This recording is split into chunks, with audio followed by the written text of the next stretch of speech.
Namo Bhaktivinodaya Satchidananda Namine Gaura Shakti Swarupaya Rupanoga Varayate. Srila Bhaktivinoda Thakur is worshipped with the pranam mantra, or recitation of praise and obeisance that goes as follows. Namo Bhaktivinodaya, I bow down to Srila Bhaktivinoda Thakur. Namo Bhaktivinodaya Satchidananda Namine, who is named Satchidananda. Gaura Shakti Surupaya, who is the very form of the potency of Chaitanya Mahaprabhu. Rupanoga Varayate, and who is the best of the followers of Rupa Goswami. Bhaktivinod means the joy of devotional service. Vinod, general meaning, is joy. Srila Bhaktivinoda Thakur appeared in this world in 1830 something, you could look it up if you like, 1834, something like this, and is known as the pioneer of the Krishna consciousness movement in the modern world. You may think 1830, well, that's not so modern, but historically speaking, that was during his lifetime, the modern world opened up to India with the presence of the British in India, who brought mechanization, Western thought, Western systems of governance, and Western education. Bhaktivinoda Thakur was one of the first Indians to receive education in English medium.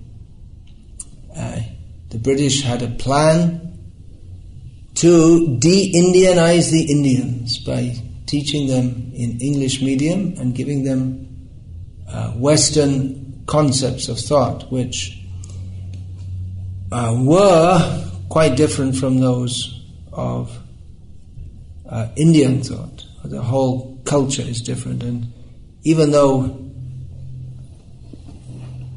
devotees who live in or visit India from the West lament India's ongoing westernization, the very fact that they lament its westernization means that it's still prominently not Western. It has its distinct culture, which is based on Vedic knowledge and the concepts of the Vedas. Just this very concept of worshipping Bhaktivinoda Thakur, the Acharya, that in itself is a Vedic concept. The worship of the Acharya is essential to Vedic culture. Bhaktivinoda Thakur was, what words can we say? I mean, there are words great and various synonyms, but there are no words which can properly explain the position of Bhaktivinoda Thakur. Great, people use great for the Alabama Bulldogs, or for anything. Well, the word great got hackneyed, so now awesome is the word, but it's, again, hackneyed, overused, trite. Bhaktivinoda Thakur is such a great Acharya.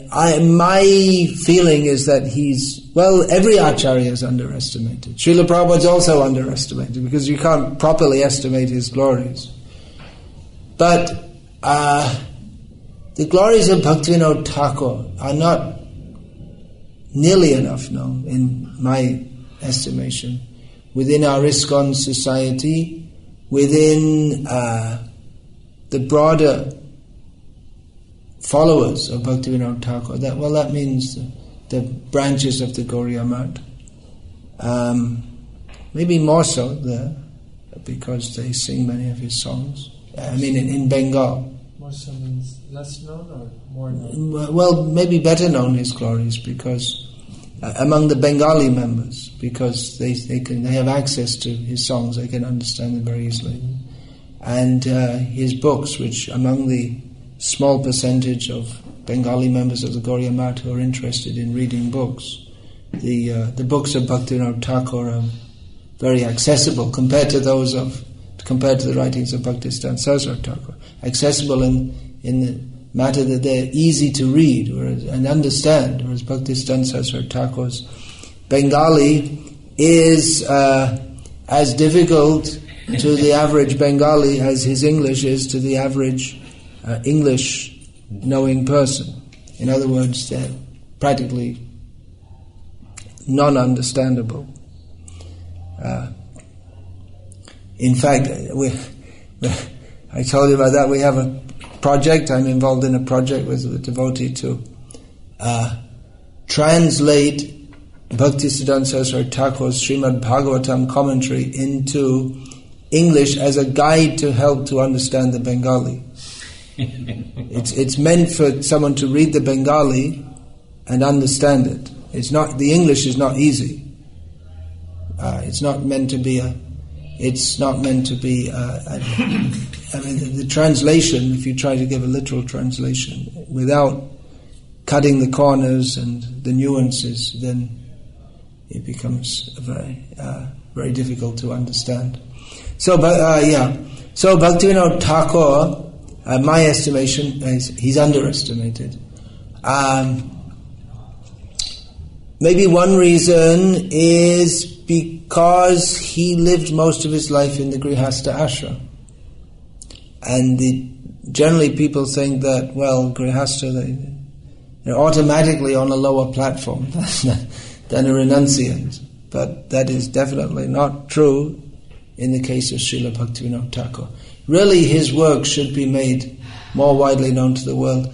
In recent years, within ISKCON, the works of one Acharya, Srila Vishwanath Chakravarti Thakur, become quite popular,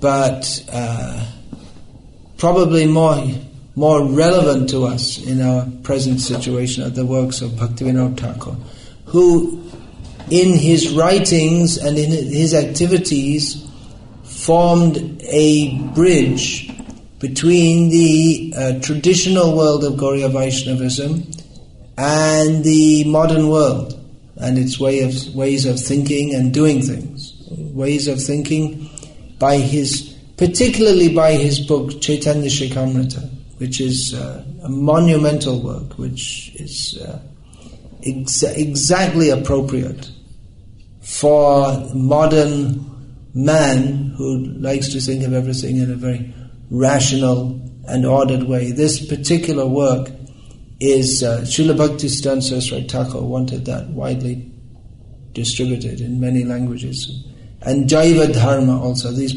two books in particular, he wanted them widely distributed.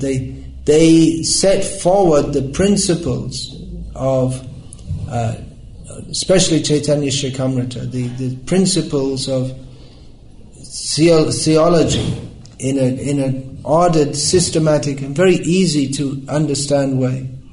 In which that's why I say the interfaith. There's no need for interfaith. Just give them Chaitanya Shikamrita and study that, and everyone will see where they're at according to that standard. And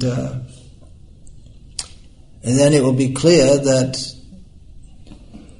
Sri Chaitanya Mahaprabhu's contribution is insurpassable. Just like this, we met our sidewalk philosopher this morning. Deep thinking, his friend said. So he asked, what do we think of the Knights Templar? Is that something popular nowadays? Or why Knights Templar? What do we think of the Knights? And Buddhism. Mystical thing. They think it's mystical, is it? Yeah. As you noted, the main business was cutting people up in the Crusades. So, and he said, don't be judgmental. When which is a stupid statement because it's a judgmental statement by saying that. But we should be judgmental. If we're not judgmental, we cannot but be judgmental in everything that we do at every moment. So Bhaktivinoda Thakur, who was a judge or magistrate, his job was to judge. Well, he was a magistrate. The British didn't give the post of judge to Indians. Bhaktivinoda Thakur achieved the highest position that any Indian could achieve in the civil service. Or at that time it was called, what was it called? I can't remember. Now it's called IAS. But he would have, even one Englishman told him, after he retired, he came up to him and apologized and said, "I'm sorry I kept you down because I deliberately thwarted your career because I was afraid that if such an intelligent Indian, if they had position, then our own position would be undermined because the whole propaganda was that Indians are stupid." So one Englishman apologized and said, "Actually, I deliberately kept you down in your career." So we're digressing here. Bhaktivinoda Thakur formed a bridge with his writings and with his activities, because the previous acharyas, they didn't have, after the time of Narottam Das, there was no specific preaching organization. Even Narottam, not exactly organized, but he while sitting in his birthplace and preaching there to anyone who came, he sent out disciples to various places. So this was just after the time of Chaitanya Mahaprabhu. Shyamananda and Rasikananda were preaching in Orissa, what's now Orissa and southwest Bengal. And Srinivasa Acharya, so these three, after Chaitanya Mahaprabhu, the 6 Goswamis, these three were sent to widely preach, but the preaching endeavor or initiative had it gradually petered out. And the cult of Chaitanya Mahaprabhu became infested with gross misunderstandings, and which incorporated gross behavioral misrepresentations of Chaitanya Mahaprabhu's cult, which is the purest in all respects. But in Bengal, it had become mixed with various speculations influenced by the leftovers of the Sahajya school of Buddhism, and Tantrism, which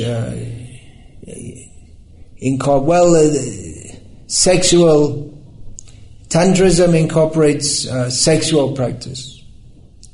What's the word? Necrophilia, having sexual relations with dead bodies. But the Prakrita Sahajias of who claimed themselves to be followers of Chaitanya Mahaprabhu didn't do that, but they were with live bodies. taking Radha Krishna's Rasalila as an excuse, which is why we have to be very careful in discussing Radha Tattva and Gopi Tattva and Vraja Lila, because the historical precedent is that if it's not propagated with a proper understanding and proper caution, then people take advantage of that to misuse Chaitanya Mahaprabhu's teaching for their own bestial sensual enjoyment.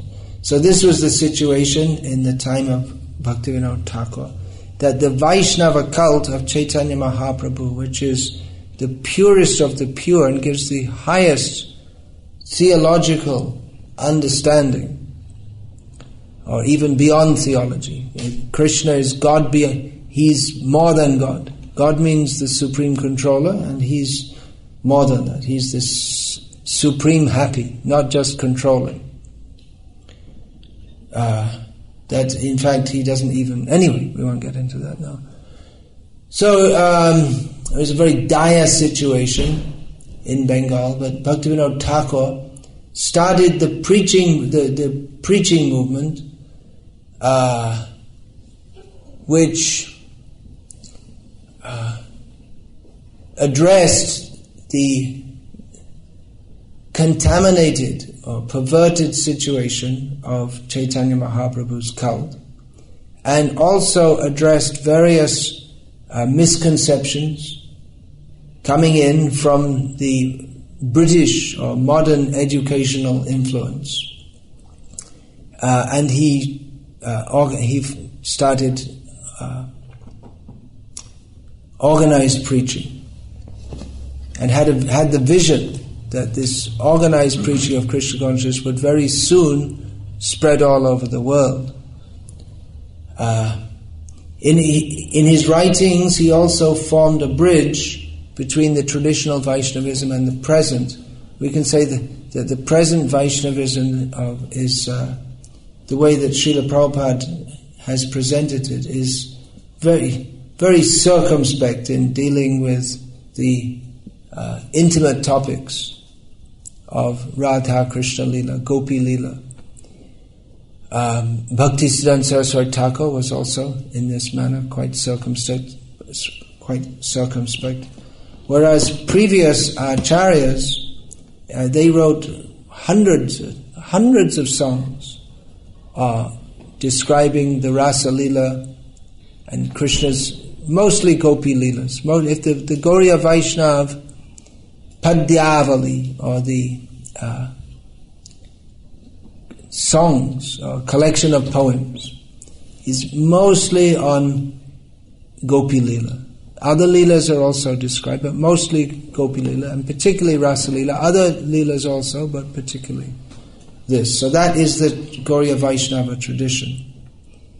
Bhaktivinoda Thakur, he, like Narottam Das, wrote songs both for beginners and for those on the higher stages or aspiring for the higher stages. Bhaktivinoda Thakur, even more than Narottam, he wrote songs which in themselves, Bhaktivinoda Thakur's songs themselves cover the whole gamut of Krishna conscious topics, beginning from the soul incarcerated in material existence, bewildered by various misunderstandings, bodily concept of life, various bogus philosophies which have been propagated, various deviations and misconceptions. Bhaktivinoda Thakur covers them all in his songs and gives the path of pure devotional service right up to the highest level, where Bhaktivinoda Thakur describes in his songs, he comes just to the edge of describing his own personal Siddha Swarup, or his eternally perfect form in Krishna Lila. And he says that hearing the sound of Krishna's flute, I run taking a pot to fill up water as an excuse, as a housewife. And then he comes to the edge of the Yamuna river and he sees Krishna, or he or she, and then he stops and says that why my weak pen will go no further. It says that considering the situation for the benefit of unqualified persons, I will not write any further here. And he gives the biblical example of the pearls before a swine, and stops at that. But in other writings, he describes that I am Kamala Manjari. He describes Ekadasha Bhav, the 11 symptoms of his perfection. So he goes right from the beginning that what is it? Amar Jivan Shada Pape Rata Nahi Kapunyaralesh, describing himself as in my life, my life is full of sinful. I'm simply attached to sinful activities. There's not even a trace of any piety in myself. He describes himself. There are many songs in which he describes himself in this way. Many of his songs. And then he describes the life of a sadhaka, or an aspirant in devotional service. He describes all the activity of an aspirant in this. For instance, this song, Shuddha Bhakata Charana Renu Bhajana Anukul, all the activities that are favorable for pure devotional service. And then he describes the highest level also in songs such as Jamuna Puline Kodamba Kanane Ki Herinu Shokhi Aj. He's talking to Shokhi, it means Sakhi, a female girlfriend. He's describing just what did I see today on the bank of the Yamuna in the forest of Kadambas, and he describes Radha Krishna, how he has seen them. So he gives the whole range within his songs and within his writings, the whole range of Krishna consciousness.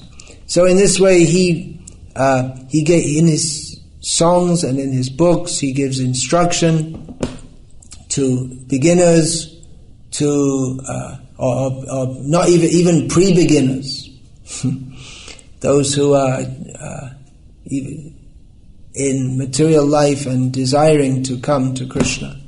And he gives instruction to those who are on the path of devotional service and of those who are in the perfectional stage or approaching the perfectional stage. So his songs in themselves are a complete course in Krishna consciousness and very valuable for devotees to sing his songs and other writings. He's written, as I said, this Chaitanya Shikamrita, Jaiva Dharma. They are very most important books for study.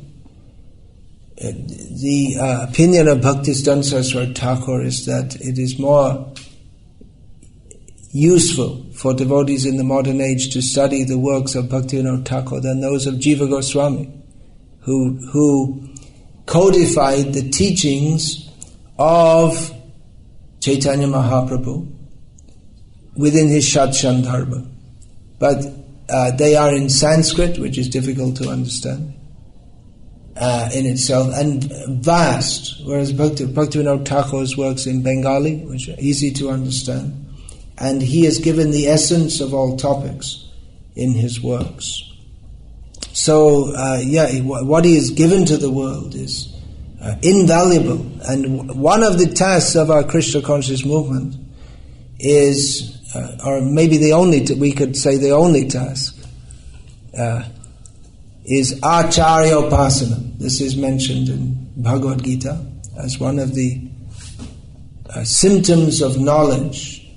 A person in knowledge worships the Acharya. In fact, if we don't worship the Acharya, there's no question of having any knowledge, because knowledge is only available through the Acharya. It's not that even one can read books by oneself and become self-realized. One has to learn from and serve an Acharya.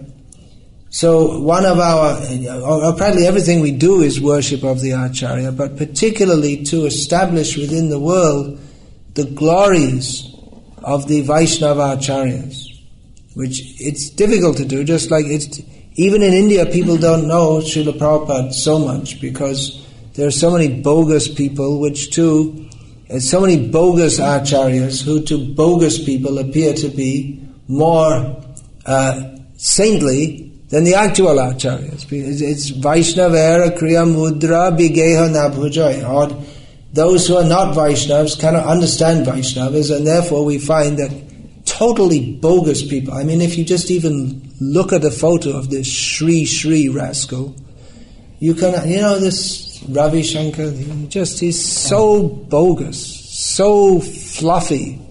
And fluffy, you said? Fluffy means devoid of any. Guru means heavy. I appreciate it very much. Fluffy means light. Full of hot air.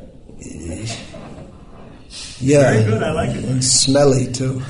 Bad air, full of foul air. Yeah, really. Just so bogus, and he's supposed to be the biggest guru at the present time. Just one example, and the whole world is, Mother Teresa of Calcutta. What about Prabhupada of Calcutta? Is a far more. I mean, what has she done? It's for the benefit of the world, actually. So, but people, because they're in the bodily concept of life, they think that someone who can, and they want what is cheap. Therefore, someone who can give them something very cheap. They think, very good. So it's difficult. People, they don't appreciate the Vaishnava acharyas. But at least among in the Vaishnava society, those who are learning of Krishna and becoming Krishna conscious, they can appreciate the Vaishnava acharyas. Actually, who said that to me? Just the other day I was speaking to someone who said that. I'll remember soon, but that when devotees come to our movement, we should give them a thorough education in all the teachings of Krishna consciousness, including the philosophical teachings and what is our history, who are our teachers. Just like if in the school they teach the history of America, I suppose they do in this country, and the great people, so that you can feel, I'm an American, I'm proud to be an American. So in the same way, when devotees join our movement, we should give them an education, that we are Vaishnavas.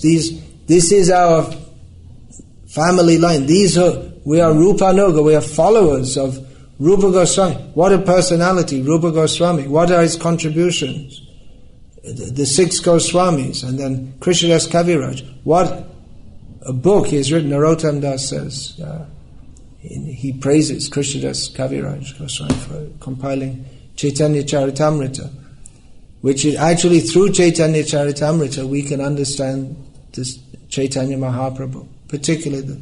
So all the acharyas, what have they done? What are their teachings? What was their contribution in the preaching mission in their particular circumstances? And we're supposed to follow in their footsteps. So of course we are attempting to follow in Srila Prabhupada's footsteps, and Srila Prabhupada is the summation, the quintessence of all the acharyas. And actually every acharya is supposed to be representing all the previous acharyas. And that is one of the great gifts of Srila Prabhupada. Among his many, many gifts, one of them, or maybe we could say it's a summary of all his gifts, is that he did give us all the previous acharyas. But we should also know who they are individually, as Bhaktisiddhanta Saraswati Thakur says, Parampara jano bhalomati. We should know very well what is parampara. That means the teachings of the parampara, the principle of parampara, Guru Shishya parampara, and who are the personalities in this song, Parampara jano bhalomati. He lists all the acharyas, beginning from Krishna. Who's there? Krishna hoite chatur mukha hoy Krishna shevan mukha.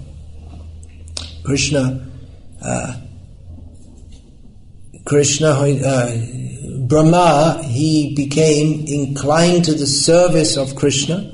He got that from Krishna himself. So Krishna is the original guru.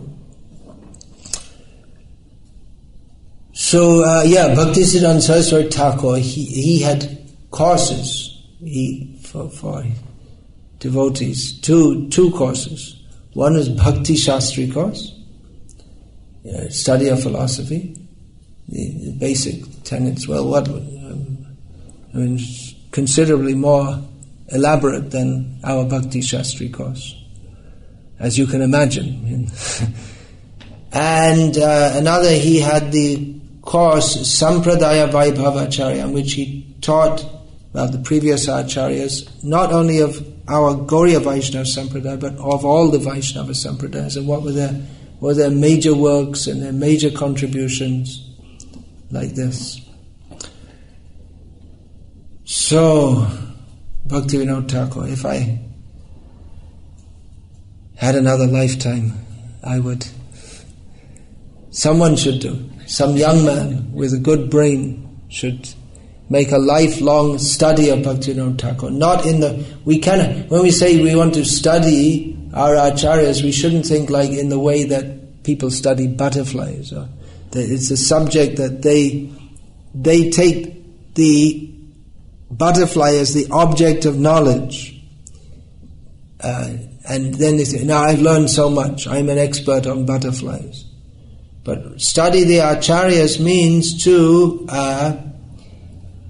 pray for their mercy and present ourselves as their servants and study their works, study their teachings with the aim of becoming a better servant of them.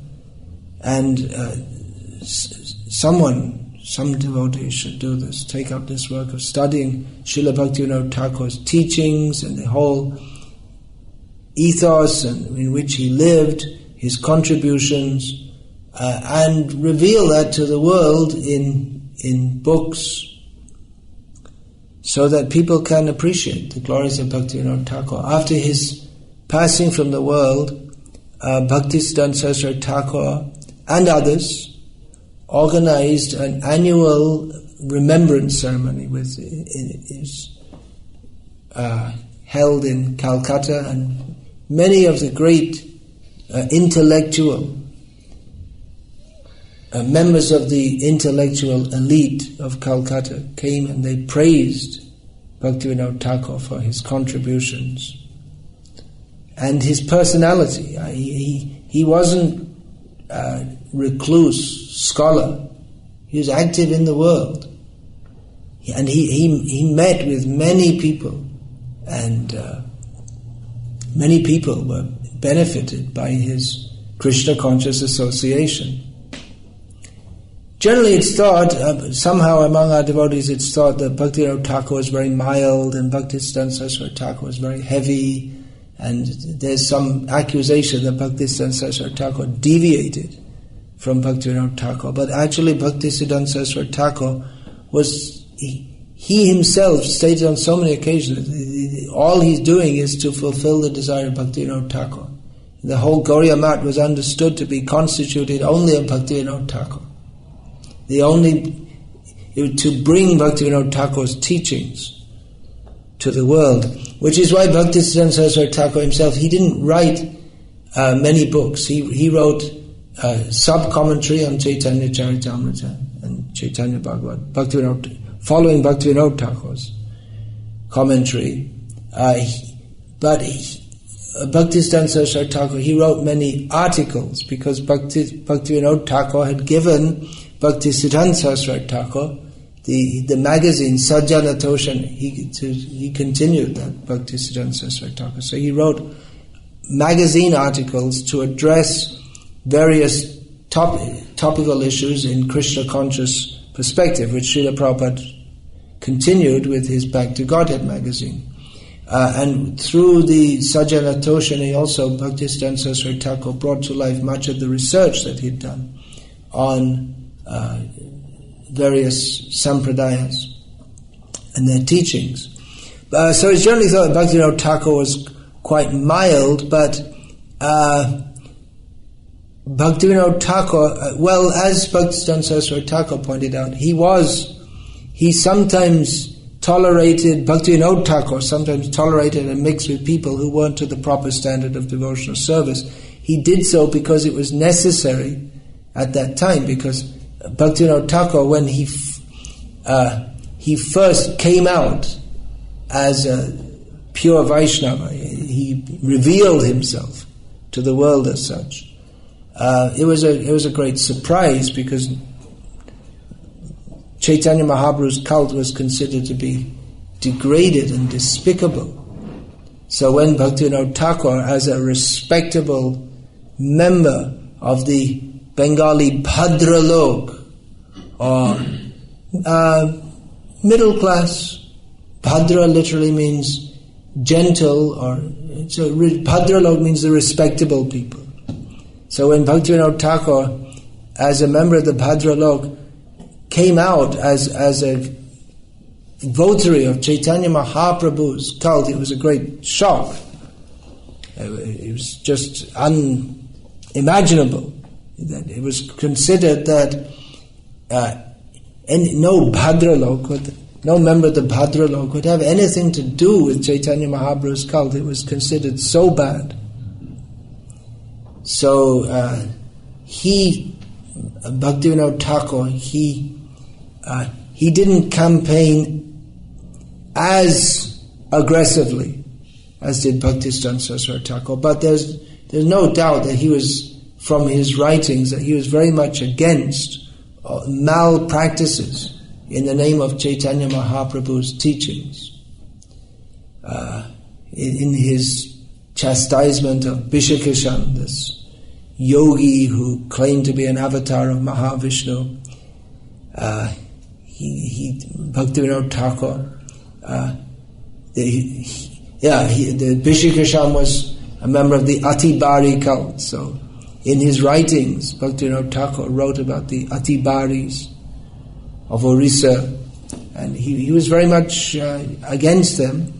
He was, from his writings it's very clear that he was against all these forms. From his songs, he once with Bimala Prasad, later to be known as Bhaktisiddhanta Saraswati Thakur,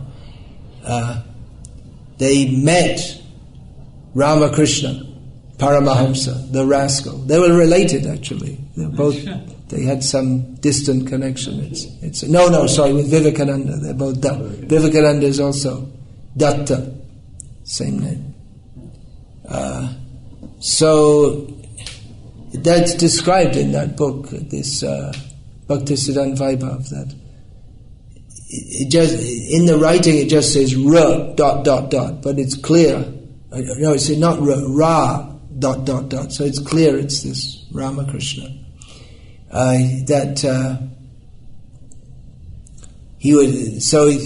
One man who was practically a disciple of Bhaktivinoda Thakur, he approached Bhaktivinoda Thakur and said, I'm upset that my son has become influenced by this so-called avatar.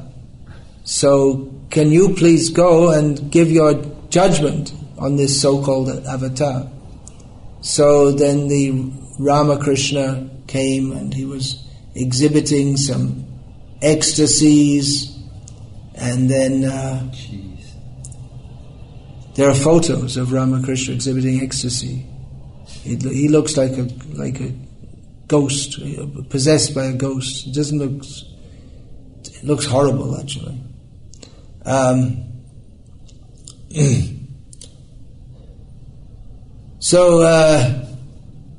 Then some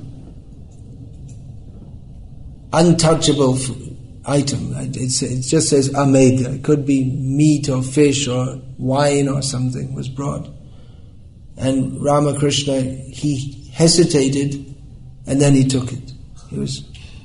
And that was given as remnants to others. So Bhaktivinoda Thakur came back to his own residence, and then he lectured from Bhakti Rasamrita Sindhu on this, what is that called? Chaya Ratyabhas, on the shadow or the imitation of ecstasy, which is done by people for gaining name and fame. So there are many things. Someone has to so much to read and study and pray to find the... Of course, we have Bhaktivinoda Thakur's teachings fully in Prabhupada's teachings, but there are many nuances which someone in a service mood, they can study that and reveal the wealth of Bhaktivinoda Thakur to the world. So I won't say more now. It's the vast topic of Bhaktivinoda Thakur is deserves elaborate treatment. Someone can give their life, or maybe at least 10 years of their life, for investigating all these things. Yes, please. Yeah. Guru Maharaj, there is the established way of, not within Vaishnava society, within secular society, established way of learning or about something or someone. Established method of learning and of research, actually, yeah. Yes, and they consider this to be the objective method, is to observe from the outside. You don't get implicated. Otherwise, they don't think you can be objective. Well, there is also a school which that's within anthropology. There are two approaches: emic and etic. And the emic means to go in among the savages and become one of them, and appreciate it from the inside, and try and appreciate it from their point of view. There is and the etic is like from the outside, where you bring your own value systems and you study according to the understanding of anthropology. And the other system is you just go in there and become one of them and try to even adopt their whole way of thinking and everything. But they never really do. And they go back to Oxford and write their... Yeah, then they go back and get a PhD or something like that. There's one... mostly nowadays the scholars are all women, right? So there was one... I can't remember her name. June McDonnell or something. June McDaniel. June McDaniel. No, she studied Bengali culture. And she wrote a book called The Ecstasy of the Saints, mixing up Gorky Shawdas Babaji with Shaktas and all kinds of things. And she wrote 2 or 3 books. But she's just a hippie. That's all. You can tell, because she thinks Tantrism's really good. Anyway, I read some of her stuff. But so there is a question. Yeah, what's the question? That was just half the... The other half is that there is a new notion, and it's sort of surfacing shyly, but that in order to properly understand the subject of study, you should drop your values and conceive notions and live. Yeah, I just gave her as an example, but that's what you say. She went back to Chicago University and wrote her stuff, sympathizing or empathizing with the Bengali women and all this. Some years ago, fortunately, I don't remember these people's names. She was some kind of a biologist, microbiologist, and she received some kind of a high award for some biological work. And she said that the way she cracked it, the way she understood it, was by trying to think like the object she studied. So she thinks like a cell or something? Thinking like an atom, I guess, or whatever it is. If I was DNA, what would I do? Well, go ahead. So what's your... Margaret Mead is famous, American anthropologist, for her work among the savages. Which is proven to be completely wrong, by the way. They all fed her stories because she gave them gifts. The more lurid the story, the more they should give them a radio or some hard candy. I see, so they made it up as they went along. The whole thing's been rejected now. Smart people. Yeah, the Somalis milked her, you know. But aren't we... Anyway, the question is so interesting. We're going off on tangents at every word. But so the question... Yeah. What I was hearing from the course, I thought where the question was going We still didn't reach it. Did you get it, or I don't want to interrupt? No, I was just trying to make a short comment. But, I see. The two approaches, and standard approach, which is a terribly arrogant approach in the Western countries, which many people even here when they come to Krishna consciousness maintain, is that I'll objectively observe it from the outside and make up my mind.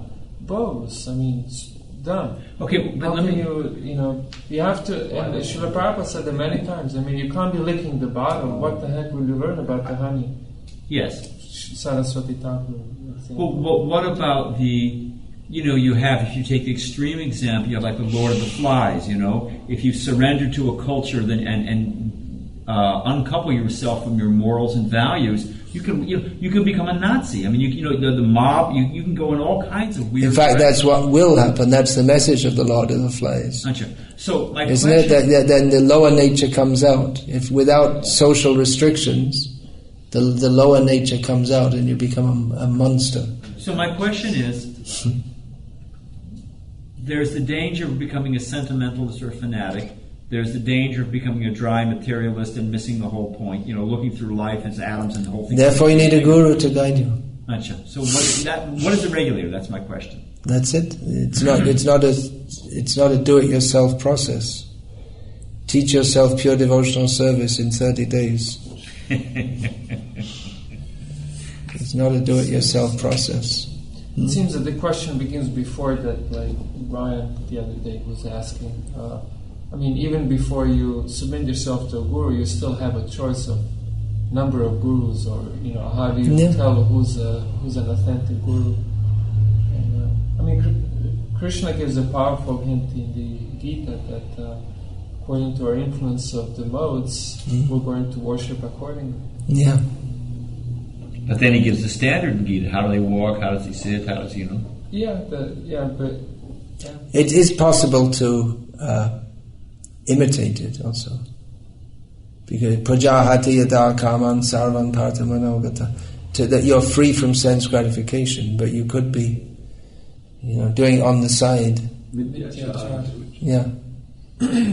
So one has to be careful, but at the same time, one also has to have faith in Krishna, that Krishna will guide me to the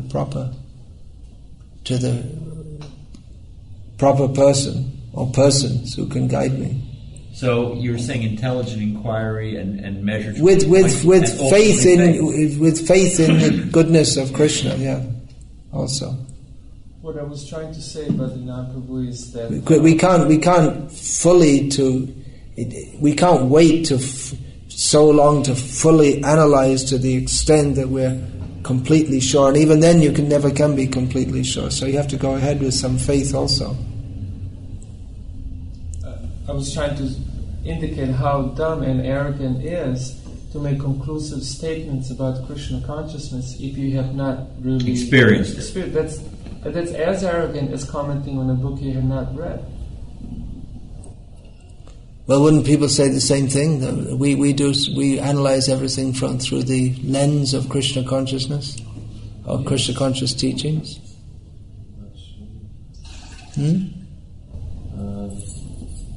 First verse of 7th chapter, he says, with mind attached to me, you should hear from me. In other words, he's asking you to be partial.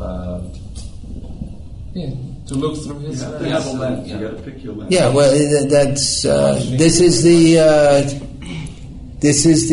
acceptance of an absolute principle against unlimited, unending relativities. So people they say don't be judgmental. Everything's relativistic. But no, we accept that there is an absolute principle. Relativism is just. Like you say, you row the boat all your life and you never get anywhere. By its very nature, relativism means that you cannot ever reach anywhere because there's nowhere to go. Well, then if they say, well, your absolute principle, how do we know that's not a relative? Because that's it's a matter of faith, but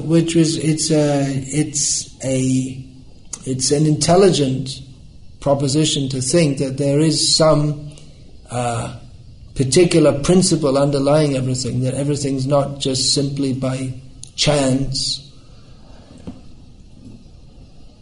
Actually, this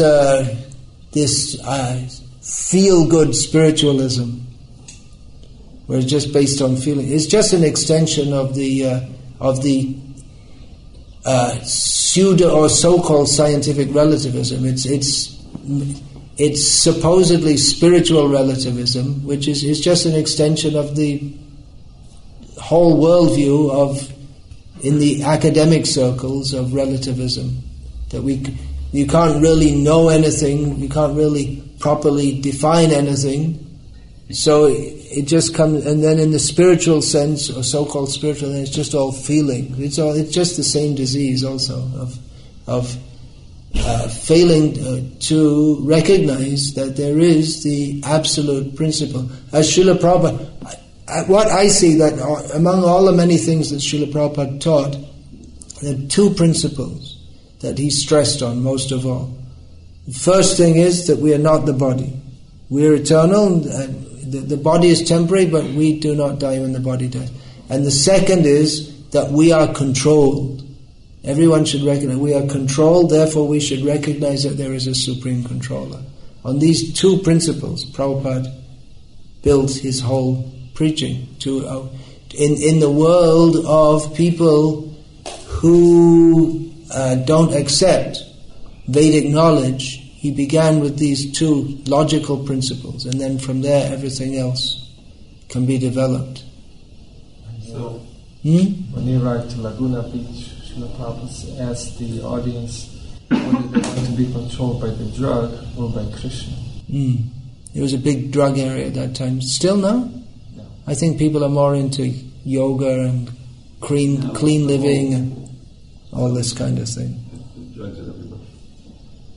But it's not. Back then was the Mecca. It was, yeah. But now there's no Mecca because it's just everywhere. Exactly. That's the accurate analogy. Welcome to the Mecca's come to me. Like that philosopher we met this morning, he said about him, he's learning to levitate, out-of-body experience, without using drugs. Well, apart from alcohol and cigarettes. Those aren't drugs. He said those aren't drugs. Anyway, at least he fancies himself as a philosopher of sorts. Yes? One last thing. So it seems like we stress that one has to have intellectual discrimination or enough intellectual power to be able to discriminate what is right and what is wrong. Definitely. Yeah. So, okay, this pastime of Krishna and the Dvija Patnis. Yeah. Okay, so that obviously clearly demonstrates that, they had a lot of philosophical knowledge, but still they weren't able to recognize the Supreme, or... Are you talking about the Dvijas or the Dvija Patnis? The Brahmins. The Brahmins, yeah. In that pastime, my understanding of that pastime was that they weren't very philosophical and intellectual, but they had the devotion. So obviously... Who are you talking about? The Dvija Patnis? Yeah. You're getting mixed up here. Yeah, I'm sorry. Yeah. So... He writes like that too. So it seems like, because, with the Bhakti Fest and all this, it's like, what's our main criticism is that, people aren't using their intellectual discrimination power to see, what's pravartam and nivritam, what's correct, what's incorrect. Well, we have, there are various verses, just like in Bhagavad Gita, Vedeshu, Yagyeshu, Tapassu, Chaiva. And then we have in the Srimad Bhagavatam, Ahobata Shvapacha Togariya, the persons who come to the stage of purely focusing on Krishna, it's understood they've been through all other processes previously. The Dvija Patnis, their attention was fully on Krishna, which is the right point. If it had been on Kamsa, then it would have been the wrong point. But they also probably Putana, she wasn't a big intellectual. But following her feelings, she was a demon. So what's the difference between her and the Dvija Patnis? It is cultivation. It's not just in one life, but in previous lives. Just like we say, Yeshang Twantagatang Papang Jananang Punya Karmanam. The persons who in this life and in previous life have executed pious activities, they take to my devotional service. So have to go through the intellectual process in order to achieve Krishna? Intellectual discrimination is certainly required. Without discrimination, then we're just stones or animals. I accept that, but couldn't we? Aren't there instances of? I'm trying to think one up quickly. Well, there are devotees who are very simple and not very innocent and humble, and it makes sense. And then they get deep realization after that act of surrender, and in the process, Krishna enlightens. Well, that's why we need Acharya. That's why the gopis come as the Goswamis and write books of philosophy, so that people can get their association and be guided. Most people are not very intellectual. They'll be guided by. Society is guided by people with worldviews, and therefore it's required. Srila Prabhupada wanted a class of brahmanas who could give proper understanding so that everyone else can follow. It's not expected that everyone will be an intellectual, but if they get good association, then they can come to the highest perfection even without being intellectual. It's not required to be intellectual, but it is required that one get on the right path. But if there aren't people on the right path who can understand what is the right path and guide others through all the subtleties that arise of misunderstanding, then the world is in an unfortunate situation. So it is required that all these points be understood, at least by a class of person, because misunderstandings are often subtle. And that's why we'll see that some of our devotees, they can't, who are initiated in Krishna consciousness because they haven't deeply tried to understand the teachings of the acharyas, of the shastras given by Srila Prabhupada, then they can't clearly distinguish between the wishy-washy Mayavad so-called bhakti of Bhakti Fest and pure devotional service in the line of Rupa Goswami. And at the time, Bhaktivinoda Thakur, so many people thought, and even now, Ramakrishna, great saint, the incarnation of Rama and Krishna. But it takes a Vaishnava Acharya to point out that, hey, this man's completely bogus. A very quick question. What are the 3 traits that any true guru should have? Why 3? That means you know what they are already. I don't. I have an idea. Why do you think there should be 3? It shouldn't be too short or nor too long. Really? That means you're already defining it. Then you're a guru. I'm thinking humility is one, a major one. You need to learn from a guru. 2, how to ask questions is the first thing you have to learn. 3, the first quality, the quality from which all qualities come is firm, unflinching devotion to Krishna with complete surrender. From that, all other qualities come. All other qualities, without that, are completely useless. They serve no ultimate purpose whatsoever. Which is why, like I say, all these saints, Mother Teresa, Vivekananda, Dalai Lama, they don't have that. So they're all just, pious fish swimming in the pond of material existence. It is piety. Pious, maybe some of them. Vivekananda didn't have any piety. Misleading, so many. Yeah, they are misleading. Yeah, the piety is also misleading. Piety is also, some piety. We after Mother Teresa died. Yeah, it came out that she didn't believe in Jesus anyway. Faith for 40 years. Yeah, that's a long stretch. But anyway, she was living in Calcutta, where she must have heard of Chaitanya Mahaprabhu. She had no attraction to him. She wanted to convert followers of Chaitanya Mahaprabhu into meat-eating Christians like herself. If she was actually serious about God realization, then she She should have been attracted to Chaitanya. She should at least stop in India, where it's known that meat eating is not proper standard for a saintly person. She should have stopped meat eating. I'm not impressed. And in fact, because of her crisis of faith. She's committing offenses in the Dham. In Calcutta, no one took much attention to her until the Western press hyped her up. Marsh?